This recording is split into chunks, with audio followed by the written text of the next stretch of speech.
همه چیز با سقوط یک جنگنده پیشرفته آمریکایی در ایران شروع شد. با یک خلبان گم شده و شاید یک فرصت فریب. ارزیابی منابع اطلاعاتی ایران و آمریکا بر این بود که حداقل یک خلبان جنگنده ساقط شده در کوههای جنوب غرب ایران متواری شده است. موضوعی که به سرعت تمرکز نیروهای ایرانی را به سمت جنوب غرب کشور متمرکز کرد. تراکم نیروهای نظامی ایران در استانهای کهگیلویه و بویراحمد، خوزستان و چهارمحال و بختیاری افزایش یافت. همه چیز نشان میداد که یک عملیات جستجو در جریان است. اما ناگهان همه چیز تغییر کرد. حدود بعد از ظهر 15 فروردین سیگنال‌ها ظاهر شدند. نقاطی متعدد پراکنده در ارتفاعات صعب العبور. سیگنال‌هایی که نشان می‌دادند شاید خلبان زخمی آمریکایی در آن حوالی است. تیم‌های جستجو و نیروهای امنیتی مجهز و آماده به دل کوه‌ها اعزام شدند. ساعاتی سخت در مسیرهای سنگداخی و خطرناک. اما وقتی به مقصد رسیدند، یک حقیقت آشکار شد. گویا خلبانی در کار نیست. تنها چیزی که پیدا شد، چترهای پاره و دستگاه‌های GPS رها شده بود. یک فریب حساب شده. شاید عملیاتی برای منحرف کردن نیروهای نظامی ایران.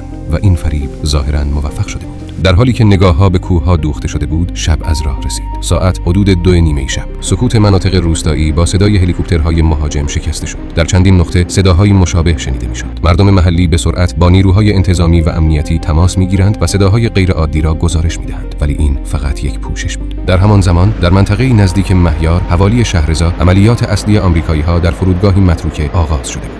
2 هواپیمای سنگین ترابری و 2 هلیکوپتر چند منظوره تهاجمی در دشتی تاریک و دورافتاده فرود آمدند. منطقه‌ای که با یکی از مراکز حساس اتمی ایران فاصله چندان زیادی ندارد و همین اهمیت ماجرا را دوچندان می‌کرد. نیروهای ایرانی با امکاناتی اولیه برای یافتن یک خلبان و البته افق دید محدود به سمت منطقه حرکت می‌کنند. ساعت حدود 4:30 صبح اولین تیم‌های امنیتی ایران به محدوده فرود می‌رسند. بی‌خبر از حجم گسترده تجهیزات و نیروی رزمی که در منطقه فرود آمده است. ناگهان حمله بزرگ آغاز می‌شود. یک پهپاد اسرائیلی از نوع هرمس خودروی پیشروی نیروهای ایرانی را هدف قرار می‌دهد. انفجار و آتش. در همان لحظات اول چند افسر انتظامی ایران به شهادت می‌رسند. خودروی دوم تلاش به پیشروی می‌کند، اما آن هم هدف آتش پهپاد قرار می‌گیرد. بازماندگان خودرو سریعاً از ماشین پیاده شده و به سختی خود را به اطراف و زیر درختان می‌رسانند، اما حملات پهپادی ادامه دارد. انگار که از یک عملیات بزرگ مراقبت می‌کنند. همزمان یک هلیکوپتر آمریکایی از زمین بلند می‌شود و منطقه را زیر آتش سنگین می‌گیرد. درگیری آغاز شده است.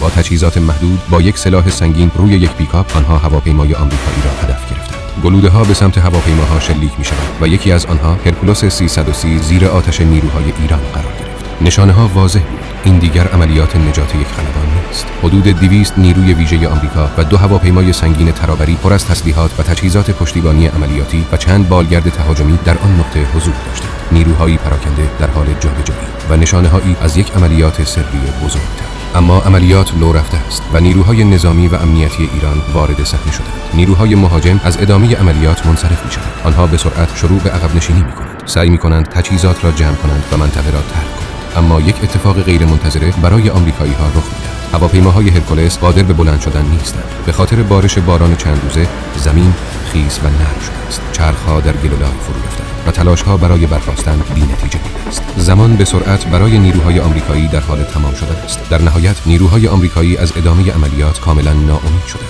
با دستور مرکز فرماندهی باید همه نیروهای خود را در یک بالگرد و یک هواپیما تجمیع کنند. تیراندازی نیروهای ایرانی به هواپیماها و بالگردهای آمریکایی شدت می‌گیرد. تجهیزات مهاجمان به شدت آسیب دیده است. در نهایت یک بالگرد و هواپیمای 330 با زحمت از زمین بلند می‌شوند. هر دوی آنها آسیب جدی می‌بینند، اما در نهایت موفق به دور شدن از صحنه و ترک آسمان ایران می‌شوند.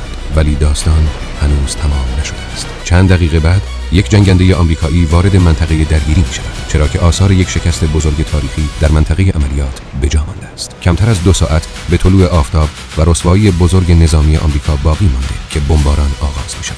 انفجارهایی پیاپی برای نابودی بقایای بجامانده از هواپیماها و بالگردهایی که از ارتش آمریکا در اصفهان زمینگیر شدند. زمین به سکوتی سنگین فرو رفت، اما حقیقت باقی ماند. نشانه‌ها، ابعاد عملیات و موقعیت آن همه چیز یک فرضیه را تقویت می‌کند. عملیات اصلی نفوذ به یک مرکز حساس در عمق ایران و نجات خلبان پوششی برای عملیات اصلی که با خطای شناختی و اطلاعاتی نیروهای آمریکایی در تشخیص هدف از یک سو و زمینگیر شدن هواپیماها به شرایط پیش‌بینی نشده جغرافیایی از سوی دیگر عملیات به شکست انجام. عملیاتی که می‌توانست در صورت موفقیت معادلات را تغییر دهد. اما شکست آن زمینه عقب نشینی آمریکا از عملیات نظامی و پذیرش شروط ایران برای توقف جنگ را فراهم کرد. این تنها بخشی از داستانی است که هنوز به طور کامل روایت نشده. گذر زمان ابعاد پیچیده این شکست عملیاتی را مشخص‌تر خواهد